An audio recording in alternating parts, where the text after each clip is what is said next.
Hello everyone, Loremaster of Sotek here, and I've got a very exciting video for you all today. And not only is this an exciting video that you know I love doing, because I do this for each one of the DLCs and major updates, and I'm sure you've seen what it is based on the title and thumbnail and everything, but this video is also sponsored by the lovely gentlemen and ladies over at Creative Assembly. So, for those unaware, every time that we have a major update to the game, I like to go through the campaign map and try and find absolutely everything I can in regards to new landmarks, changes to things like resource buildings, new provinces, and all that other jazz. For today's video, we're going to be starting with everybody's favorite mass murderers, the Servants of Khorne.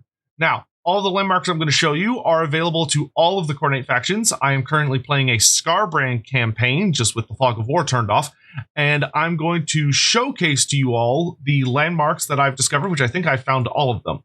And starting down in Lustria, which is where all of them actually are, we have in the city of Oxiel, the Shrine of Birds, which has been corrupted.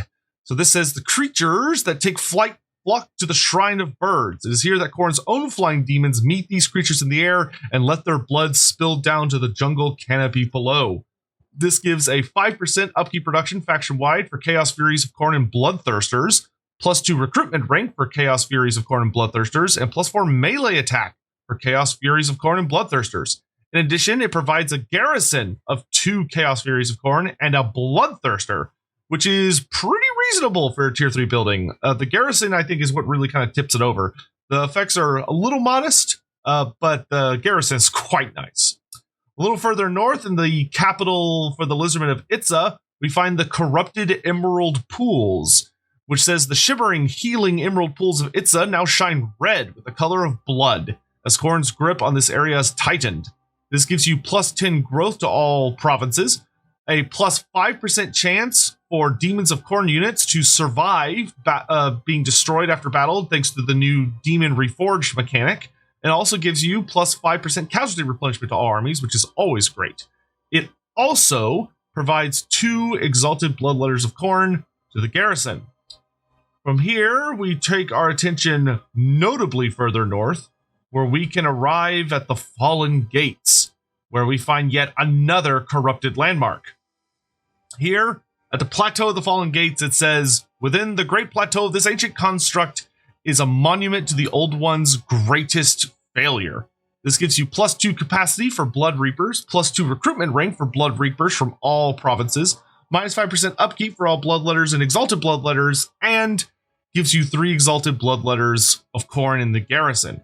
So lots of really exciting things for Skulltaker and your other Khorne characters that might be starting on the continent of Lustria. However, that's not the only thing we're here to discuss, because there are some other interesting changes, which is that the resources have all been reworked for Khorne. So for the exotic animals, for instance, we see that this baby unlocks recruitment of Khorne Gores, Forsaken of Khorne, and Chaos Warhounds of Khorne at tier 1. Also gives you 40 gold per turn, -10% recruitment cost for Warhounds, Fleshhounds, Forsaken, Khorne Gores, Chaos Spawn, Blood Beasts, Minotaurs, and Slaughter Brutes. In addition to giving them +1% speed and +1 rank, +1% speed faction wide and +1 recruit rank in this area. Once you get the tier 2 version, it also unlocks recruitment of Spawn of Khorne and Blood Beasts of Khorne, so you're getting tons of units from this, in addition to increasing the income you get and the recruitment cost reduction. And then the final form gives you +2% speed and also unlocks recruitment of Minotaurs of Khorne and Slaughter Brute at only tier 3, in addition to extra gold recruitment costs, and that speed goes up to 2%, and that's for every one of these. Meanwhile, if we look over at this growth building, we can find the Cultist Camp, which the Cultist Camp gives you 40 gold per turn, 30 growth, and +2 growth faction-wide. It then jumps up to 80 gold, 45 growth locally, +3 growth faction-wide, and finally at max tier, 120 gold per turn, 60 growth in this area, and +5 growth faction-wide. If we turn our attention to the Mine of the Bearded Skull, where we can find some iron, we see that iron gives you the Cultist Camp of Iron, which gives you 40 income per turn, and it's very similar to the Exotic Beast building we saw earlier in that it reduces recruitment costs and improves recruit rank for pretty much all your mortal units of Marauders, Chaos Warriors, Chosen, Skull Reapers, Wrathmongers, Chaos Knights, Chaos Chariots, Scorpius Chariots, Skull Crushers, and the Chaos War Shrine. However, it also improves your armor faction-wide at +2 for Tier 1, +3 for Tier 2, and +5 for Tier 3, in addition to improving its other effects. This, of course, is for each one of these buildings you have, so if you go around collecting all the iron in the world, it can start to get pretty spooky pretty quick. But what does gold do for Khorne? Well, gold gives you 100 income per turn, which is actually quite a lot for Khorne buildings. Generally, they're much, much lower than that. In addition, it gives you +2 control and -1% upkeep faction-wide. This jumps up to 2% upkeep faction-wide, +4 control and 200 gold per turn at Tier 2. And then at Tier 3, you get 400 gold per turn, +6 control and -3% upkeep faction-wide. Once again, this is for all gold buildings, so that can start to stack and get pretty spooky. When it comes to timber, you get 40 gold per turn, 250 extra defensive supplies for this settlement, and -10% construction cost for all buildings in the local province. The effect gets a little more extreme at 80 income, 500 defensive supplies, and -20% construction cost at Tier 2, and then -30% construction costs, -1 construction time for all buildings in the local province, plus 1,000 defensive supplies, and 120 income at Tier 3. Moving on to pottery, which we have over here for our example at the Poxmarsh, we get 40 gold per turn, 250 defensive supplies, and then lowered attrition when under siege. This jumps up to slightly better effects of 500 supplies, 80 gold, 10% less attrition under siege, but also gain 3 leadership in that region at Tier 2. And then at the max tier, it jumps up to 120 gold, 1,000 defensive supplies, 15% attrition reduction, shall we say, mitigation, and +5 leadership under siege in that region at Tier 3. If we turn our attention down to, I know there's some obsidian around here. I think it's a little further north. Here we can find diamonds, which are quite good for Khorne, as they unlock recruitment of all of your hero options. So you get the Exalted Hero of Khorne, the Blood Reaper, and the Cultist of Khorne. In addition, you get +1 to hero recruit rank in that little area, +2 control, along with 100 gold. At Tier 2, you get 200 gold, +4 control, and +2 recruit rank to characters hired from the settlement. And then at the final tier, you get +400 gold, 6 control, and +3 hero recruit rank for characters hired from this settlement. But what do medicinal herbs do for Khorne, you may ask? Well, let's take a look here. The Cultist Camp Medicine gives you 40 income per turn, +1% casualty replenishment to all armies, and +3% casualty replenishment rate to the local province. Tier 2, you get 1% extra hit points for all characters faction-wide, in addition to a higher 6% casualty replenishment rate in the local province. And at Tier 3, it turns into a fairly sexy 120 gold per turn, +2% extra hit points for all characters faction-wide, 2% casualty replenishment for all armies faction-wide, and 9% extra casualty replenishment for armies in the local province, which is very, very good. Over in the Shrine of Sotek, we can find dyes, where you can see you get 40 gold per turn, -10% recruitment cost to all units, and +3% leadership aura size faction-wide. If we go to the Tier 2 version, that jumps up to 80 gold per turn, -15% recruitment cost, +6% leadership aura size faction-wide, and +1 local recruitment capacity. And then at the final tier, it becomes 120 gold per turn, -20% recruitment cost in that area, 10% extra leadership aura size for all characters faction-wide, which, reminder, this is for every single one of these dies you control, which will get kind of crazy, and then +2 local recruitment capacity. Over for Marble, we have the Cultist Camp of Marble, which gives you +40 gold per turn, -10% construction costs in the province, and +2 Khorne corruption. This will then jump up to 80 gold per turn, -20% construction costs for all buildings in the province, +1 Khorne corruption in all adjacent provinces, and +4 Khorne corruption in that province. And then finally, 120 gold per turn, -30% construction costs for all buildings, +2 Khorne corruption in all adjacent provinces, and +6 Khorne corruption in that province. A little further up, we find spices, which for Khorne, spices bring 40 gold per turn, -4 leadership for all enemy armies in that province, and the Berserk ability, which is very, very, very good for all mortals in that province of the Marauders, Chaos Warriors, Chosen Skull Reapers, Wrathmongers, Chaos Knights, Chaos Chariots, Scorpius Chariots, Skull Crushers, and War Shrine units. At tier 2, this jumps up to 80 gold per turn, minus 6 leadership, and still that Berserk ability. And then at the final tier, you get 120 gold per turn, minus 8 enemy leadership in that province, plus 1 melee attack faction wide, and then Berserk for your immortals in that area. Next up, we have Wine. Wine gives you 40 gold per turn, plus 8 control in that region, minus 5% upkeep reduction in that region, and plus 2 Khorne corruption. Tier 2 jumps up to 80 gold per turn, plus 8 control, minus 10% upkeep reduction in that region, plus 1 Khorne corruption in adjacent provinces, plus 1 corruption in that province. And then finally, 120 income per turn, plus 8 control in that province, minus 20% upkeep in that region, plus 2 Khorne corruption in adjacent provinces, and plus 6 Khorne corruption in that area. And then I believe last but not least is Obsidian. Obsidian gives you plus 1 recruit rank for all demonic units in that region, minus 10% recruitment cost for all demonic units, plus 40 income, and 2% additional spell resistance faction wide. This jumps up to 3% spell resistance faction wide, 80 income, and 15% recruitment cost reduction for demons at tier 2. And then at the final tier, it's 120 gold per turn, plus 2 recruitment rank for all demons, in addition to 20% recruitment cost reduction and 5% spell resistance faction wide. And if memory serves, I believe that is all of... Oh, no, we still got furs, don't we? No, we still... Okay, we still have a couple. So if we go to where we can find furs, furs grant you recruitment unlock of all the Marauder units, in addition to 40 income per turn, 10% recruitment cost reduction for Marauders, plus 1 recruit rank for Marauders in that area, and 1% missile resistance. Tier 2, you get more income at 80, 20% recruitment cost reduction.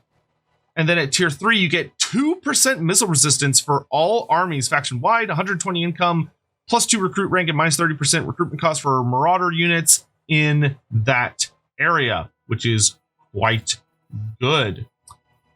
Next up, we have Tusks.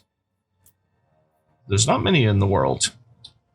For Tusks, Khorne walks away with 40 income per turn and 15 skulls per turn. Tier 2, this comes to 80 income and 30 skulls, and tier 3, it's 120 income and 50 skulls per turn. And then we've got Salt, which is the last one we need to look at. So if we take a look over at Salt, you get the following things. Cultist Camp of Salt gives you 40 income per turn, 3% extra post-battle loot faction-wide, 2% extra raiding income faction-wide, and 2% extra sacking and looting income faction-wide, which is god tier for your Khorne economy. At tier 2, this jumps up to 80 gold per turn, 6% post-battle loot increase, 3% raiding increase, and 3% sacking and looting increase. And at max tier, or tier 3, goes up to 120 gold per turn, 10% extra post-battle loot faction-wide, 5% extra raiding income faction-wide, and 5% extra sacking and looting income faction-wide, which is debatably probably the absolute best one, to be frank.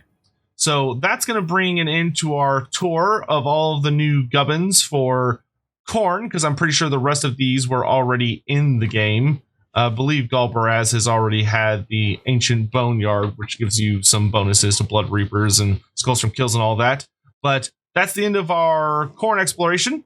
So we will be hopping over next to the Greenskins. So, what do the Greenskins have that's all new and shiny for us, with Wurzag leading the charge from his new start location in Quoxodal?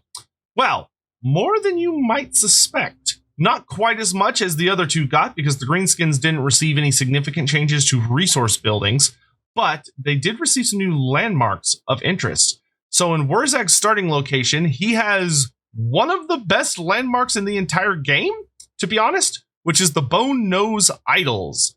The states, built from the ruins of the Cold-Blooded One city pyramid, these idols watch over the Bone Nose tribe and guard its fortunes with silent malice. This unlocked recruitment of all shaman heroes, gives +3 Lord recruit rank faction-wide, +2 capacity for all shamans, and +3 recruit rank for all shamans faction-wide, and gives 2 rogue idols to the garrison, and unlocks recruitment of the rogue idol at tier 3. Incredible building. This is available to all greenskins, not just Wurzag. But Wurzag does have a unique little trick up his sleeve, which is that he does have a unique building going for him, which is that if you have any settlements that have the Savage Orc resource, normally for all of your other characters, this will grant them access to recruiting Savage Orcs, just flat out. But Wurzag, being the Savage Orc faction, gets nothing, at least he used to. Now he gets the Effigies of Gork and Mork, which is a really incredible building.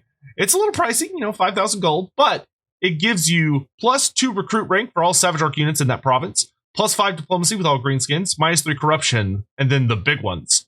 -5% cooldown reduction to all Big Wa spells to all characters faction-wide, and +5 winds of magic capacity for Wurzag's army.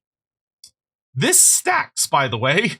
So every single time you get one of these Savage Orc buildings, you get faster casting of your Big Wa spells with all of your wizards, by the way. And then you also get access to more Winds of Magic for Wurzag, which can build up to him having an absolutely obscene amount of Winds of Magic when you combine it with all of his other effects. It does also give those settlements in question +2 Savage Orc Biggins and +2 Savage Orc Error Boys into their garrison, which makes them pretty damn tanky if you decide to combo that with a regular garrison structure, but you may not always need the extra garrison structure considering how many boys you might have running around. However, this isn't it for the greenskins. We do have a couple new landmarks we need to check out. Now, I will admit here that my memory's a little fuzzy, so I might go over some ones that you've already seen before, but better than safe than sorry. But I do know of at least 2 other new ones we need to check out. So just double checking in Galbaraz to make sure that y'all have these included on yours. You have the Oath Gold Mine, which states Oath Gold or Galbaraz is the purest gold, mined from the deepest of deeps. Only small deposits exist, usually in remote locations, which gives you 800 gold per turn, allows you to recruit Goblin Big Bosses, gives +5 control, gives you +1 capacity for Goblin Big Bosses, and +1 hero recruit rank for Goblin Big Bosses faction wide. It also gives you 2 Night Goblin Archers for the garrison, and then your The Biggest Bones gives your Orc Shaman recruitment, +1 capacity for Shamans, and another +10 Winds of Magic faction wide. And you may go, oh, Sotek, you silly old man. That we've already seen that, but you haven't seen this. Welcome to Stormhenge, where we have the Iron Pins. This states, if you want the biggest and meanest boars, you go to the Iron Pig Tribe. This gives +2 recruit rank for all Orc Boar units, +5 armor for all Orc Boar units faction-wide, +10% mass for all Orc Boar units faction-wide, and +5% charge bonus for Orc Boar units faction-wide. This also adds 2 Orc Boar Biggins to the garrison and unlocks recruitment of all Orc Boar units, the Boar Boys, Boar Chariots, and Boar Biggins, at tier 2. An excellent building that is very, very good for a certain new legendary lord who happens to be hanging out in the Badlands. If we move our way north, pretty much everything is the same as it is that you may be familiar with, except for one thing that makes me very happy that I have been begging for what feels like forever, which is the new landmark for Skarsnik's start location, Mount Gumbad, Brightstone Mine. Brightstone is highly valuable, therefore a pity that the mines at Mount Gumbad are infested with night goblins. This gives 400 gold per turn, +4 recruit ranks for squigs recruited in this area, -5% upkeep for squig units faction-wide, and +25% mass for all squigs faction-wide. And then extra juicy and special, it gives you Night Goblin Squig Hoppers, Mangler Squigs, and the Colossal Squig at tier 3 instead of having to wait for the higher tiers. This is such a sexy building for Skarsnik to start with, and finally allows him to really feel like the Squig character. Now, from what I've seen of the map, those are the only real big changes to the Greenskins. Not as much as the overall, shall we say, for the Ogres and Khorne due to the resource changes. But speaking of which, we do need to check out some Ogres. Hello, everyone, and welcome to the Ogres changes. Now, I have good news and bad news. The bad news, which you should always start with, in my opinion, is that the Ogre Kingdoms, as far as I've been able to tell, do not have any new landmark buildings whatsoever, anywhere in the world, which is a damn shame. However, they are not left out to dry, because like Khorne, they got a complete refresh to their various resource buildings. So without further ado, we're going to go ahead and move around the map and check all these out and see what the Ogres have on offer. Starting with exotic animals. Exotic animals give you exotic animals as a resource for trade, +4 meat for all armies in that province to gain per turn. But more importantly, they unlock the recruitment of blood vultures and saber tusk packs. And you may go, oh, well, that's okay. That's decent. But then at tier 2, you get gorgers, yetis, and giants. You also gain access to recruiting hunter heroes, and you get 8 meat per turn. And then at tier 3, once again, only tier 3, you get stone horns with harpoon launcher, and thunder tusk recruitment, which is insane. In addition to more exotic animal resource, +1 capacity for hunters, and 15 meat per turn. This is amazing, especially because normally you have to get a tier 5 camp to get access to some of those units.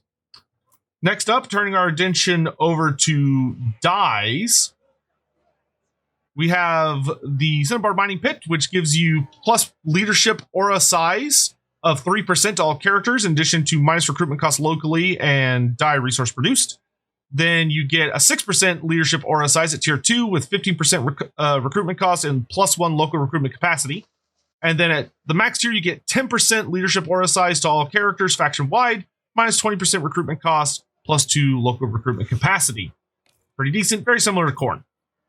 With furs over at the Firemouth, we see that you get access to the Skinner's Tent, which gives +4 meat per turn, in addition to missile resistance of 1% to all armies and fur resource production. Jumps up to 8 meat at tier 2 and more fur. And then at tier 3, you get 2% missile resistance faction wide, +15 meat per turn and extra fur. Missile resistance is never a bad thing. For gemstones, we can turn to Karak Vrag, where we find the gem mineshaft, which gives you 200 gold per turn in addition to gem production, then 400 gold per turn, then 600 gold per turn, which is quite a bit of money by Ogre standards, because most of their settlements don't give you much in the way of money, to be honest. For gold, down at the Great Hall of Greasus, the big man himself, you are, of course, looking at gold per turn, but also all income from all buildings faction-wide. It goes up by 5%. At tier 2, it goes up to 400 gold per turn, and then at tier 3, it goes up to 600 gold per turn. But that 5% income from all buildings, that synergizes nicely with your camps and your settlements, and is kind of insane. Ogres can really, really make money in the right circumstances. When you're turning attention over to the pastures, you can find the grazing pastures, which gives you growth bonus in that province and plus meat. At tier 2, you get Butcher hero unlocked, extra meat, plus 40 growth locally, and 2% extra mass faction wide.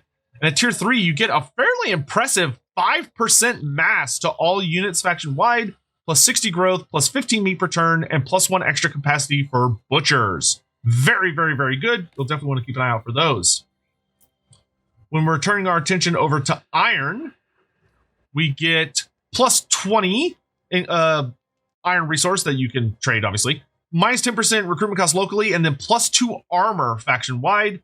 Jumps up to +3 armor faction wide. And you can also unlock bruisers at tier 2 to recruit. And it also lets you recruit iron guts and lead belchers. So you get unit recruitment and hero recruitment in addition to the +3 armor and minus 20% recruitment cost in that region. And then at tier 3, you can unlock the recruitment of Iron Blasters, normally a much higher tier unit at a mere tier 3. In addition to +5 armor faction-wide, +1 extra capacity for bruiser heroes, and 30% recruitment cost reduction in that region. Iron is very sexy. Looking over at Tusks, we have the joy of Ivory resource production, -10% recruitment cost in the region and 150 gold per turn.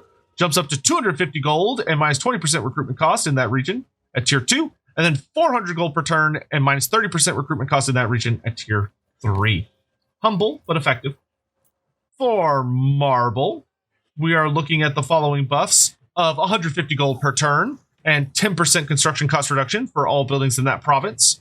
Jumps up to 250 gold and -20% construction cost for all buildings in that province at tier 2, and then 400 gold per turn and -30% construction cost at tier 3.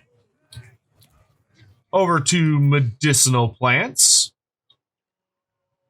We have +1% casualty replenishment rate faction wide, in addition to medicinal plant resource production, and +3% casualty replenishment rate in that province. This jumps up to 1% hit points, extra hit points for all characters faction wide, and 6% casualty replenishment rate in the province. And then at tier 3, 2% extra hit points faction wide, 2% casualty replenishment faction wide, and 9% casualty replenishment extra in that province. So same as Khorne, but still incredibly sexy. For Carved Obsidian, we can travel to Zarnagran to see the following. You get Carved Obsidian, obviously, +2 extra Winds of Magic power reserve per turn to armies in that province, and spell resistance, just like Khorne. At tier 2, you can recruit Fire Bellies. You get 4 extra Winds of Magic per turn while you're hanging out in that province, and then you get 3% spell resistance faction wide. And at tier 3, you get +1 capacity for Fire Bellies, +8 Winds of Magic per turn to recharge your power reserve, and then 5% spell resistance faction wide. So all the Ogre heroes do have an associated resource, which is pretty cool. For Pottery, Ogre Kingdoms get +250 defensive supplies, -5% attrition when under siege. Then they get 10% attrition reduction under siege, 500 supplies, and +3 leadership when under siege at tier 2. And then +1,000 defense supplies, +1 to your maximum number of camps, which is actually quite good. +5 leadership when under siege, and -15% attrition when under siege in that region. So if you really like camps, Pottery is a good thing to watch out for. Next, we have Salt. Salt makes it where you do not lose meat while you are in that region. Meat upkeep for units is disabled. You'll still lose meat upkeep for offerings to the Maw, but your units no longer will consume meat while they're in the area. You also get Salt resource and -1% upkeep faction-wide. This jumps up to -2% upkeep faction-wide at tier 3, or tier 2 rather, and then -3% upkeep faction-wide at tier 3, in addition to just more Salt. Remember, these stack, so the more Salt you get, the less upkeep you're paying your guys. For Spices, we have 150 gold per turn and +5% income from all trade tariffs. Tier 2 jumps up to 10% extra income from trade tariffs and 250 gold per turn. And at tier 3, you're doing 400 gold per turn and +20% income from trade tariffs, of course, in addition to producing bags of spice. Timber gives you the glories of -10% construction cost in that province and +250 defensive supplies. This jumps up to +500 defensive supplies and -20% construction cost faction for that province at tier 2, and then +1,000 defensive supplies and -30% construction cost for that province at tier 3. So Marble and Timber isn't particularly useful for ogres, but that makes sense, to be frank. And last but certainly not least, we've got Wine. Wine gives you 150 income per turn and control in addition to wine resource production. At tier 2 goes up to 250 gold per turn and +4 control. And at tier 3 goes up to 400 income per turn and +6 control. So good financial incentive, but that's about it. And that does it for the ogres, which brings us pretty much to the end of this video and the showcase. Or does it? Because there have been rumors, you see, rumors that the world is changing, that the world is expanding. and that there are new places to conquer. And we find in the south that a road has been opened that was not before. Instead of having to go east or west when you go across Wiley Village, you can now go south, both there, also south of the Tower of Ashung, where Nakai starts, and you can also go south from the coastline. You may go, but to where, Sotek? To where do we go south? And I say, welcome to a brand new province, the Cathayan Hinterlands.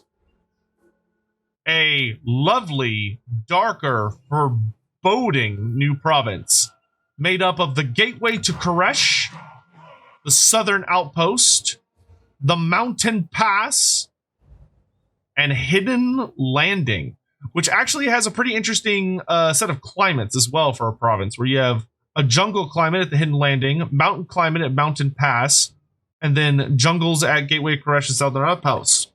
And the faction that has taken up residence here is the Cluster Eye Greenskin tribe, which are forest goblins. Pretty interesting. The world is getting bigger ever so slightly. We can only hope that this may lead to more exciting things in the future, but it's a pretty big new province, particularly exciting for those that like to hang around in Cathay, especially for the likes of Nakai, and may lead to interesting shenanigans in the future. But that is going to bring an end to this little showcase. I hope you all have enjoyed it. I want to once again take the moment to thank Creative Assembly for sponsoring this video. I really appreciate the support and really appreciate all the work that they've been doing on this game and in this series for us to make something pretty special that we can all get really excited about, like this video.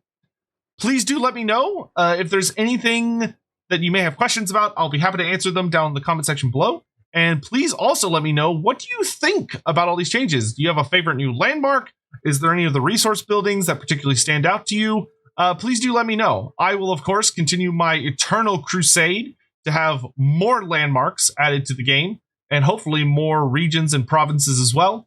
But for today, that concludes the end of our journey. So thank you all so much for watching. I will see you next time. Please take care. Bye-bye.